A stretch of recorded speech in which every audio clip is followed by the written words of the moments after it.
लगातार देख रहे हैं कि जो है प्रेस कॉन्फ्रेंस है। देखिए 2001 से मैं इस बार का नियमित अधिवक्ता हूँ। इसके पूर्व मैंने कभी कोई चुनाव नहीं लड़ा बार इस सेशन का। मुझे तदर्थ कमेटी का महासचिव बनने का मौका मिला, तब मुझे ज्ञात हुआ कि यहाँ पर बहुत अनियमितता है और हम लोग कोरोना पीरियड था, बहुत अल्प समय मिला जिसमें हम लोग बिजली पानी अधिवक्ताओं के बीच, आज़ादी के बाद हमारे अधिवक्ता के चेंबर तक कोई बिजली का व्यवस्था नहीं था। अधिवक्ता फेंके हुए बोतल में चापाकल से पानी भरे हुए हमारे स्टाफों के द्वारा टेबल पर रखा जाता था, उसी का उपयोग करते थे। जिस समस्या से हम भी जूझते थे आम अधिवक्ताओं के साथ साथ, क्योंकि हम भी अधिवक्ता हैं यहाँ के, तो हमारा मूल था कि अधिवक्ता तक सही पानी पहुँचे। तो हम लोगों ने डीबीए में फ़िल्टर लगवाकर, कूलर लगवाकर, बोतल का व्यवस्था कर ठेला के माध्यम से अपने स्टाफ से चार अधिवक्ताओं के बीच एक बोतल पानी बड़ा जार पहुंचवाने का कार्य किया, जिसमें हमारे कमेटी के सदस्य मैंने जोरदार समर्थन करते हुए इस कार्य का संपादन किया मेरे कार्यकाल में। ठीक है ना। आपका चुनाव में आने का उद्देश्य क्या है?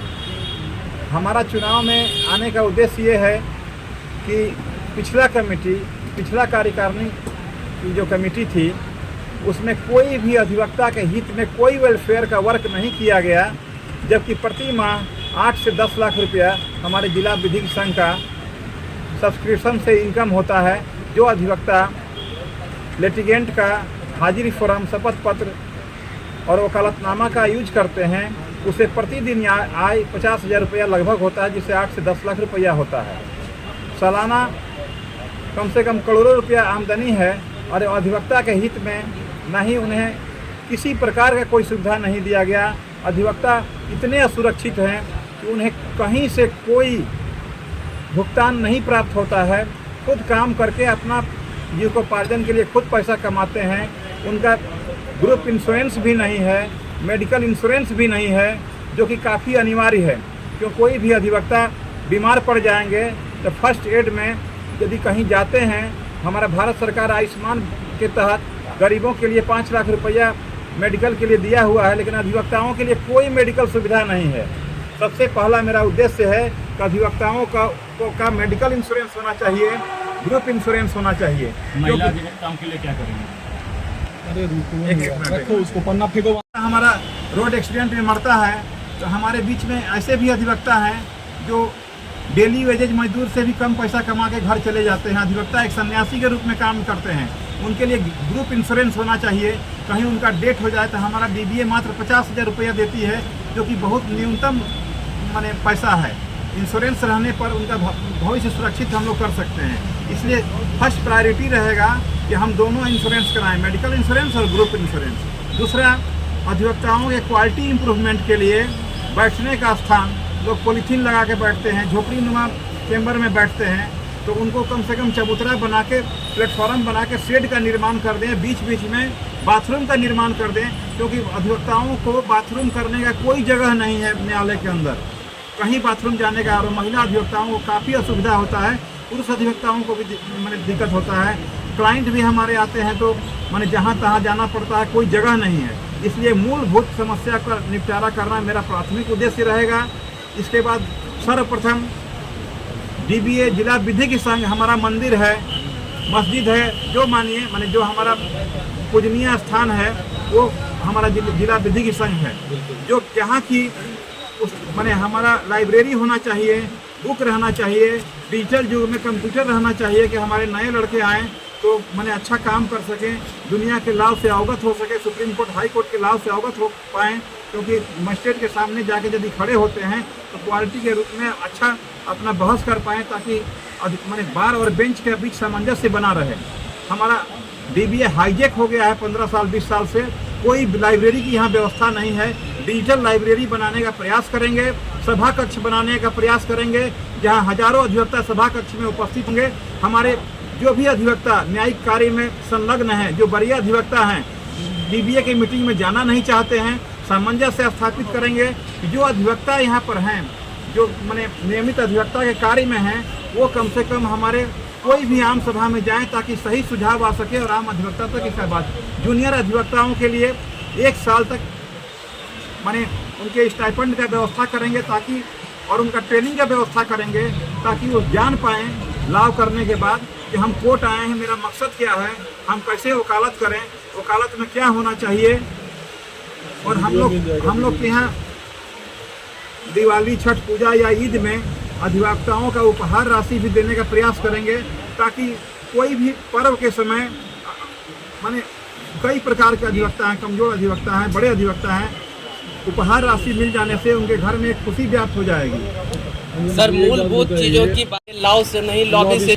यहाँ कोई लॉबी वॉबी नहीं है। डीबीए हमारा हाईजैक हो चुका है कुछ गिने चुने लोगों को के द्वारा, जो कि न्यायिक कार्य में अपना हिस्सा नहीं लेते हैं, उपद्रवी तत्व हैं।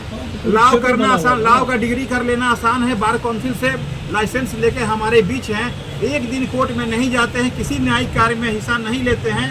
वो अधिवक्ता जो हिस्सा लेते हैं, जो प्रत्येक दिन डीबीए का सब्सक्रिप्शन का हाजिरी पैरवी करके शपथ पत्र और वकालतनामा का उपयोग करके पैसा जमा करते हैं, वो अपने बारे में, अपने वेलफेयर के बारे में बात नहीं कर पाते हैं क्योंकि उनका आवाज़ दबा दिया जाएगा, क्योंकि सामाजिक तत्वों का सहायता लेकर, और यही प्रचलन बना रहा है करीब माने विगत दर्जनों वर्ष पूर्व से, मैंने 12-15 वर्ष से यही परंपरा चली आ रही है। कह रहे हैं कि देखिए जो निर्वाचित पदाधिकारी है, निर्वाचित पदाधिकारी के ऊपर भी जो है आरोप अधिकारी बना दिया गया है। ये कहीं न कहीं इसीलिए कह रहे हैं कि लाओ से नहीं, लॉबी से चल रहा है। ऐसा कोई केस उनके खिलाफ पेंडिंग नहीं है, हर्बल बात है, ये हर्बल बात है।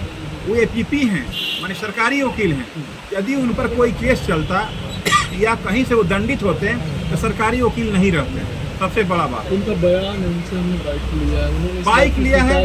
असामाजिक तत्व लोग हैं, किसी के बारे में कुछ भी बयान दे दें, क्योंकि सर्टिफिकेट देने के लिए वही लोग यहाँ पर ऑथराइज्ड हैं, सबसे बड़े अधिवक्ता वही हैं।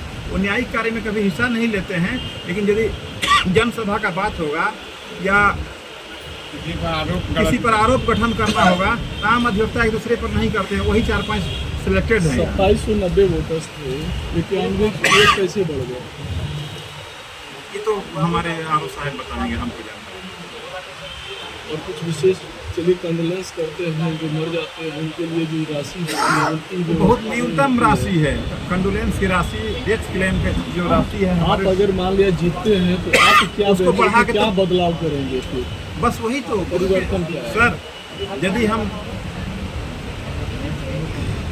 इंश्योरेंस करते हैं तो नेचुरल डेथ होता है तब तो कोई फायदा नहीं होगा बहुत, और यदि एक्सीडेंटल डेथ होता है या आकस्मिक निधन होता है तो इंश्योरेंस का लाभ मिलेगा, और जो 50,000 मिलता है उसको बढ़ा के 2 लाख करेंगे। सबसे पहली प्रायोरिटी तो जो अभी जो लोग देख रहे हैं, जितने अधिवक्ता हैं, बताइए कि इतनी दयनीय स्थिति होगी कि जहाँ की फुटपाथ पे चलने की व्यवस्था। जी, ये बहुत बड़ी समस्या है। आपका ये क्वेश्चन बहुत सही है और बहुत जेन्युइन है सर।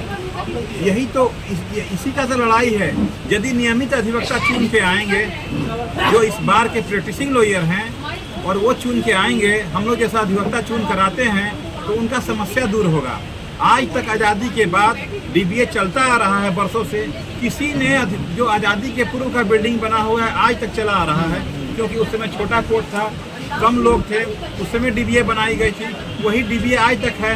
पहले तो भागलपुर डीबीए को अपना ज़मीन का भी कुछ नहीं है, या तो नगर निगम की ज़मीन है जहाँ अधिवक्ता बैठते हैं, या डीएम साहब का ज़मीन है उस पर अधिवक्ता बैठते हैं। ये बड़ी समस्या है। उस हॉल में आपके संविधान निर्माता की एक प्रतिमा नहीं है, ना ही एक तस्वीर लगी डीबीए में। सर, यदि मैंने प्रतिनिधि चुन के जाएंगे अधिवक्ता, तब न सोचेंगे कि मैंने किसका तस्वीर लगाना है नहीं लगाना है। वो तो अपना बोर्ड में नाम सिर्फ चिपकाएंगे कि हम मैंने यहाँ के सचिव हैं, कोर्ट जाना नहीं है। आचार संहिता भी